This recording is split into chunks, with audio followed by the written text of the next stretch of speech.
Hello and welcome to our YouTube channel study with Aakash. और आज हम जो है भारतीय न्याय संहिता 2023 की धारा 2 जो कि परिभाषाओं से संबंधित है उसी के बारे में कुछ पढ़ेंगे। ठीक है, तो हम जानेंगे कि किसमें यानी कि धारा 2 के कौन से भाग में कौन सी परिभाषा दी गई है, तो उसको याद रखने की कोशिश करेंगे। देखिएगा यहाँ पर हमने 17 तक धारा 2 के भाग 17 तक जो है हमने धाराओं को लिखा हुआ है। इसके आगे भी परिभाषाएं दी गई हैं जिनको हम बाद वाले वीडियो में पढ़ेंगे, और हम कुछ इस तरह से पढ़ने की कोशिश करेंगे कि हमें एक बार में ही याद हो जाए। जैसे हमारे पास धारा 2 का पहला में क्या दिया गया है, कार्य या एक्ट की परिभाषा दी गई है। कोई भी चीज कब कार्य या एक्ट कहलाएगी ये हमारा क्या बताएगा, धारा 1।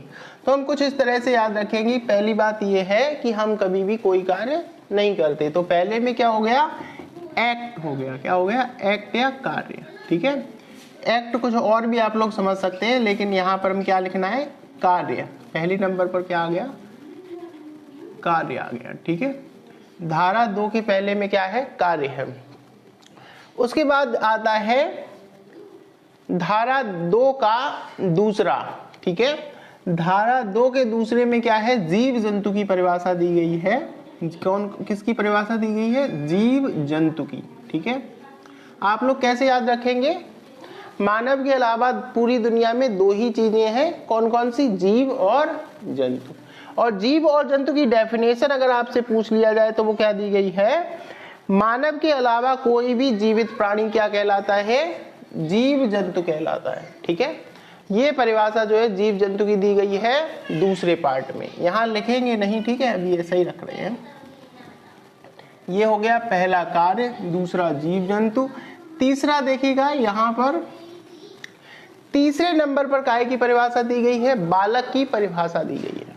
ठीक है, वैसे मेरी बात मानो तो 3 साल तक ही वास्तव में कोई भी बच्चा बालक रहता है, बालपन रहता है उसमें, क्योंकि उसके बाद वो स्कूल जाने लगता है, चीजों को समझने लगता है, जानने लगता है। इसलिए जो है दूसरे के धारा 2 के तीसरे में काय की परिभाषा दी गई है, बालक की परिभाषा दी गई है। और बालक की भी क्या परिभाषा दी गई है, कोई भी व्यक्ति जो 18 साल से कम आयु का है वो क्या होगा, बालक होगा। ये बात हमारी भारतीय न्याय संहिता में कही गई है। ठीक है, आगे देखिएगा 2 के 14 में, धारा 2 के चौथे हिस्से में, धारा 2 के चौथे हिस्से में देखिएगा कूटकरण की डेफिनेशन दी गई है, जो कि पहले कौन से में थी, आईपीसी के 28 में थी।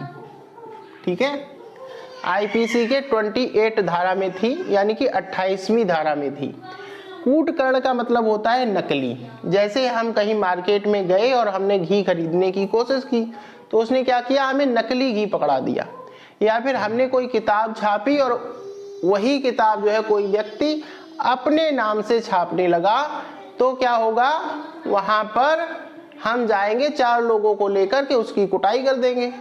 ठीक है, वैसे ऐसा करेंगे नहीं, लेकिन हम यहाँ पर समझने के लिए क्या कि आईपीसी की धारा 2 के 4 में कूटकरण की परिभाषा दी गई है। कूटकरण का मतलब होता है नकली कोई चीज तैयार करना या जालसाजी करना, नकली चीज तैयार करना। ठीक है, आगे धारा 2 के 5 में क्या दिया गया है, न्यायालय दिया गया है। तो पहले हमारे यहाँ क्या करते थे, पंच लोग जो है न्याय किया करते थे। तो यहाँ पर भी देखिएगा धारा 2 के 5 में क्या दिया गया है, न्यायालय दिया गया है। और वहीं आपसे अगर पूछ लिया जाए कि आईपीसी की कौन सी धारा में न्यायालय दिया गया है, तो आईपीसी की धारा 5 में जो है क्या दिया गया है, न्यायालय दिया गया है। ठीक है, अब आगे देखते हैं 2 का 6 में देखिएगा क्या दिया गया है, 6 में जो है मृत्यु दी गई है। मृत्यु की डेफिनेशन, मृत्यु को डिफाइन किया गया है। ठीक है, अब इसमें परिभाषा दी गई है, यहां मृत्यु से अर्थ मानव की मृत्यु से है। ऐसा नहीं कि जीव जंतु की मृत्यु की डेफिनेशन दी गई हो, यहाँ काय की परिभाषा दी गई है, मानव की मृत्यु। मानव की मृत्यु की परिभाषा दी गई है। ठीक है, तो मानव की मृत्यु की परिभाषा मतलब यहाँ पर केवल जब मानव मरेगा उसी की डेफिनेशन है। ठीक है, और कोई भी व्यक्ति जब छट जाता है या समाज से छट जाता है तो उसकी क्या हो जाती है, एक तरह से मृत्यु हो जाती है। ये हमारा तरीका रहेगा याद करने का। ठीक है, तो यहाँ पर छठे नंबर पे क्या आएगा, मृत्यु आएगी। ठीक है, आगे देखिएगा धारा 2 के 7वें हिस्से में क्या आता है, बेईमानी। 2 के 7वें हिस्से में क्या आता है, बेईमानी। जब हम कोई काम ऐसा करते हैं, क्या करते हैं, कोई भी ऐसा काम करते हैं जिससे अनुचित तरीके से हमें लाभ पहुंचता है या किसी को बहुत ज्यादा हानि पहुंचती है, उसी को हम क्या बोलते हैं, बेईमानी। यही डेफिनेशन जो है कहाँ दी गई है, आपके भारतीय न्याय संहिता में दी गई है। ठीक है, अब किसी के साथ आप लोग बेईमानी नहीं करेंगे। दो लोग, एक के साथ कर ली तो कर ली, 2 लोगों के साथ जिंदगी में कभी बेईमानी मत करना, क्योंकि आप लोग क्या हो जाओगे, बेईमान घोषित हो जाओगे। तो 2 के 7 में क्या दिया गया है, बेईमानी को डिफाइन किया गया है। ठीक है, अब देखिएगा, चलिएगा अब हम आते हैं 8 पे। देखिएगा पहले जो है बहुत सारे दस्तावेज हुआ करते थे, अब तो खैर ऑनलाइन जो है दस्तावेज होने लगे हैं, यानी कि डिजिटल जो है दस्तावेज होते हैं आजकल। तो 8-9 दस्तावेज हुआ करते थे पहले। तो यहाँ पर देखिएगा 8 लिखा है, 8 किससे संबंधित है, दस्तावेज से। ठीक है, अब चूंकि हमारा भारतीय न्याय संहिता जो है नई बनी है, पहले तो 29 दस्तावेज होते थे, यानी कि आईपीसी की धारा 29 में दस्तावेज को परिभाषित किया गया है। वही भारतीय न्याय संहिता की धारा 8 में क्या को परिभाषित किया गया है, दस्तावेज को परिभाषित किया गया है। ठीक है, आगे देखिएगा, अब दस्तावेज से जुड़े कुछ केस भी हैं। जैसे पहला केस है हमारा श्याम चरण वर्सेस एसडीएम वाला केस है। ठीक है, अब हम जाते हैं भगवान के चरणों में, श्याम के चरणों में क्या चढ़ाते हैं, करेंसी नोट चलाते हैं। ठीक है, अब एसडीएम साहब क्या कर रहे थे, करेंसी को दस्तावेज नहीं मान रहे थे, तो सुप्रीम कोर्ट ने आदेश दिया कि श्याम के चरणों में चढ़ने वाला दस्तावेज नहीं, करेंसी नोट भी क्या होगा, दस्तावेज होगा। ठीक है, ये बात याद रखिएगा। तो कौन सा केस है, एक केस था जिसमें श्याम चरण और एसडीएम की लड़ाई चल रही थी। एसडीएम साहब कह रहे थे कि ये दस्तावेज नहीं होगा, श्याम चरण कह रहे थे होगा। ठीक है, तो करेंसी नोट को इस केस में दस्तावेज माना गया। दूसरा कौन सा केस है, बोरैया वर्सेस कर्नाटक राज्य। तो एक कोई व्यक्ति था जो बोरैया था, ठीक है, जिसका नाम क्या था, बोरैया था, उसकी और कर्नाटक राज्य के बीच में क्या हो गई, केसबाजी हो गई, यानी कि लड़ाई हो गई। ठीक है, तो क्या हुआ, उसमें क्या कहा गया, जब ये मामला कोर्ट में पहुंचा तो कोर्ट ने कहा कि पोस्टमार्टम की रिपोर्ट को भी क्या माना जाएगा, दस्तावेज माना जाएगा। ठीक है, अब आता है 2-9 दूसरे का नमा हिस्सा। ठीक है, या नमा पार्ट कह सकते हैं, बीएनएस की धारा 2 का नमा पार्ट। ठीक है, तो इसमें काय की बात की गई है, कपट। 2 के 9 में काय की बात की गई है, कपट की बात की गई है। अब कपट का क्या मतलब होता है, जब हम दुर्भावना पूर्वक कोई काम करके किसी के साथ धोखा करते हैं तो उसी को क्या बोलते हैं, हम कपट बोलते हैं। यही डेफिनेशन कहाँ दी गई है, आपके भारतीय न्याय संहिता में दी गई है। जब हमारा इरादा हो और हम किसी को नुकसान पहुंचाने की कोशिश करें तो वही क्या होता है, कपट होता है। पहले ये आईपीसी की धारा 25 में थी इसकी डेफिनेशन। आईपीसी की धारा कौन सी थी, 25। आईपीसी की धारा कौन सी थी, 25 थी। ठीक है, तो जैसे हमने कहीं ये कपट वाला काम जो है क्या होता है, ये होटल वगैरह में ज्यादा होता है, वैसे होता नहीं है लेकिन समझने के लिए, जैसे वो लोग कहीं दोना देते हैं चाय वगैरह का, तो क्या होता है, दोना तो इतना बड़ा दिखाई देता है लेकिन वास्तव में उसकी तली कहाँ तक होती है, यहाँ तक ही होती है, और चाय जो है इतनी आती है उसमें। ठीक है, चाय या सब्जी कुछ भी मान लीजिएगा। तो दोना में क्या होता है, कपट होता है। याद करने के लिए है केवल, ठीक है। और आईपीसी की धारा 25 में कपट को डिफाइन किया गया है। अब आता है दूसरे का 10वां हिस्सा, ठीक है। 10 में क्या है? लिंग। 10 में क्या है? लिंग है। लिंग को डिफाइन किया गया है। और पहले ये जो है आईपीसी की धारा 8 में लिंग को डिफाइन किया गया है। तो लिंग का मतलब क्या होगा? स्त्रीलिंग, पुरुष लिंग या उभय लिंग, ठीक है, ये बात कही गई है। उसके बाद आता है 2 का 11 सद्भावना पूर्वक। देखो दोनों में 2 के 11 यानी कि 11वें हिस्से में एक एक दोनों भाई जो है बड़ी सद्भावना पूर्वक साथ में खड़े हैं। दोनों डंडे जो हैं बड़ी सद्भावना पूर्वक क्या है? साथ में खड़े हुए हैं। 11 का मतलब भी यही होता है, 1 और 1 11 तभी बनाते हैं जब दो लोग सद्भावना पूर्वक साथ में हो, ठीक है। तो यहाँ पर 2 के 11 में काय को डिफाइन किया गया है? सद्भावना को डिफाइन किया गया है। और सद्भावना पूर्वक की डिफाइन को इस तरह से डिफाइन किया गया है कि जब हम कोई भी काम, जैसे डॉक्टर है आपका ऑपरेशन कर रहा है, तो उसे सद्भावना पूर्वक तभी माना जाएगा जब उसने ऑपरेशन करने में क्या किया हो? पूरी सावधानी बरती हो, जितने भी नियम हो बनाए गए हों जो कि उनको फॉलो किया हो, तभी उस कार्य को सद्भावना पूर्वक माना जाएगा। आप डॉक्टर के पास पहुंचे ऑपरेशन करवाने के लिए और उसने जल्दी जल्दी में ऑपरेशन कर दिया और वो गड़बड़ हो गया, आपको नुकसान पहुंच गया, तो वो डॉक्टर जो आपका ऑपरेशन कर रहा है वो सद्भावना पूर्वक नहीं माना जाएगा।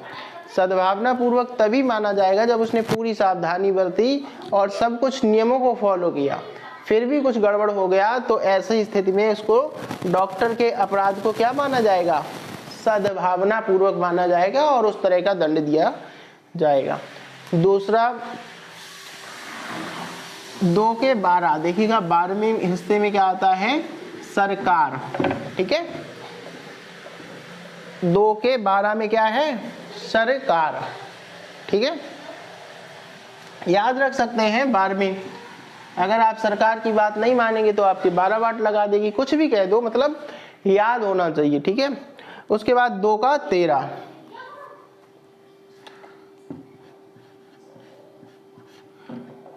जब भी कहीं किसी की लड़ाई वगैरह हो जाए घर में या कुछ भी बात हो जाए तो वो क्या कहते हैं? हम तेरे को घर में नहीं रखेंगे, तेरे को अपने पास नहीं रखेंगे। तो 2 का 13 कैसे संबंधित है? आश्रय देने से संबंधित है। कोई भी व्यक्ति किसी अपराधी को आश्रय देता है या किसी को भी आश्रय देता है, अपने घर में शरण देता है, तो वो किस में आएगा? धारा 2 के 13 में आएगा, ठीक है। उसकी डेफिनेशन किस में है? धारा 2 के 13 में, आश्रय देना।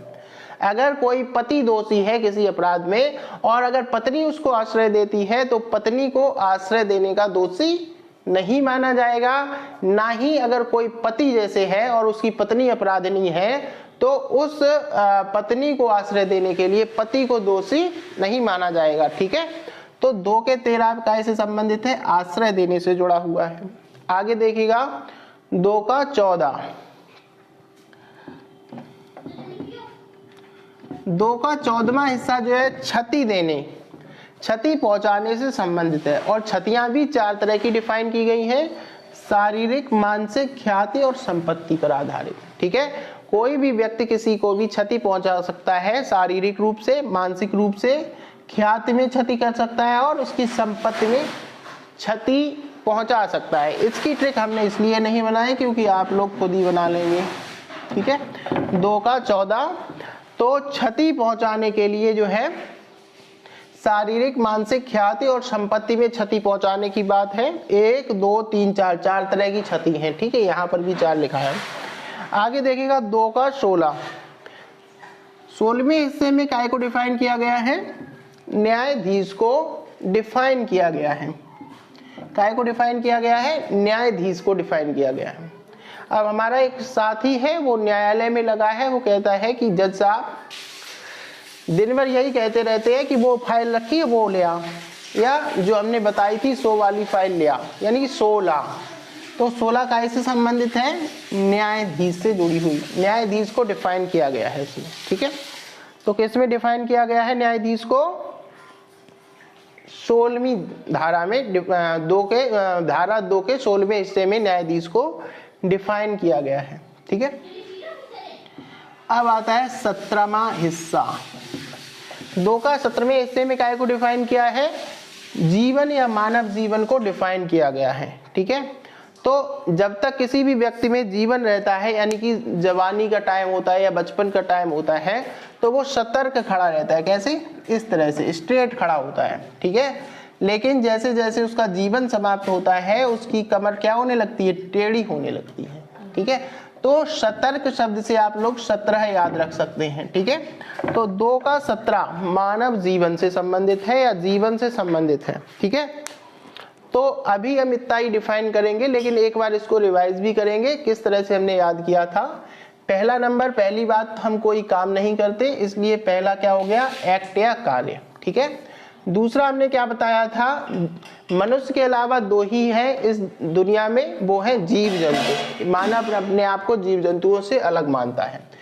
तीसरा 3 साल का बालक बताया था हमने, तो तीसरा जो था दूसरे का तीसरा हिस्सा, ठीक है, वो बालक को परिभाषित करता है और बालक की डेफिनेशन बताई थी 18 से कम वाला कोई भी व्यक्ति क्या होता है? बालक होता है। ठीक है, उसके बाद हमने बताया था चौथा। ठीक है, जब भी कोई व्यक्ति तुम्हारी नकल करता है या तुम्हारी जैसा कोई प्रोडक्ट तैयार करता है, तो आप 4 लोग जाते हैं मिलकर के और उसकी पिटाई कर देते हैं। 4 लोग जाते हैं, कूट कर देते हैं, कूटकर्ण। चौथा क्या है? कूटकर्ण से संबंधित है और 2 चौक 8, यानी कि आईपीसी की धारा 28 में इसको डिफाइन किया गया था। अब हमारा 5वां आ गया। 5 का मतलब पंच। ठीक है, पंच का मतलब न्यायालय। तो यहाँ पर 5 से आप लोग न्यायालय को डिफाइन कर सकते हैं। और पहले ये आईपीसी की धारा 20 में था। ठीक है, पहले 20-20 लोग पंच हुआ करते थे, लेकिन फिर वो वैदिक सिस्टम आया, उसमें क्या कहा? 5 लोग ही न्यायाधीश होंगे। 20 लोग अगर न्याय करेंगे तो क्या होगा? न्याय होगा ही नहीं। तो आप लोग आईपीसी की धारा इस तरह से 20 को याद रख सकते हैं और भारतीय न्याय संहिता की धारा 5 को याद रख सकते हैं। छठे का हिस्सा हमने क्या बताया था? जो भी व्यक्ति समाज से छट गया है या अलग हो गया है, वो उसकी एक तरह से क्या हो जाती है? मृत्यु हो जाती है। तो यहाँ छठे में क्या बताया था हमने? मृत्यु को डिफाइन किया गया था।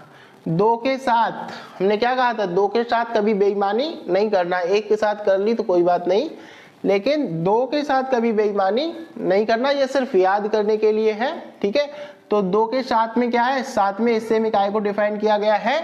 बेईमानी को डिफाइन किया गया है।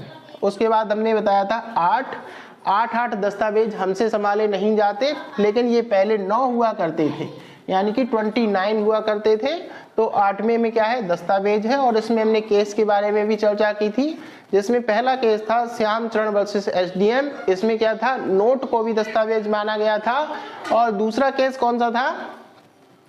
और इसमें दूसरा केस था कौन सा वाला? ये देखिएगा, बोरैया वर्सेस कर्नाटक राज्य। इसमें जो है पोस्टमार्टम रिपोर्ट को भी दस्तावेज माना गया था। ये सिर्फ सारी चीजें क्या है? याद करने के लिए हैं। ठीक है, अब हम आते हैं 11 नंबर पर। देखिएगा 10वें में, देखिएगा पहले 10वें में क्या था? धारा 10 में, तो धारा 10 में जो था लिंग को परिभाषित किया गया था। और आईपीसी की धारा में, आईपीसी की धारा 8 में काय को परिभाषित किया गया था? लिंग को परिभाषित किया गया था। दोनों को याद रखिएगा। धारा 10 में यहाँ पर भारतीय न्याय संहिता में लिंग को परिभाषित किया गया है, पहले 8 में। ठीक है, अब हम आते हैं धारा 11 पर। तो यहाँ पर अगर 2 लोग सद्भावना के साथ एक साथ रहते हैं, ठीक है, तो वो क्या? 11 की तरह एक्ट करते हैं। तो यहाँ पर देखिएगा, वैसे तो अगर 2 लोग साथ में हैं तो 1 और 1 मिलकर के क्या बनाएंगे? 2 बनाएंगे।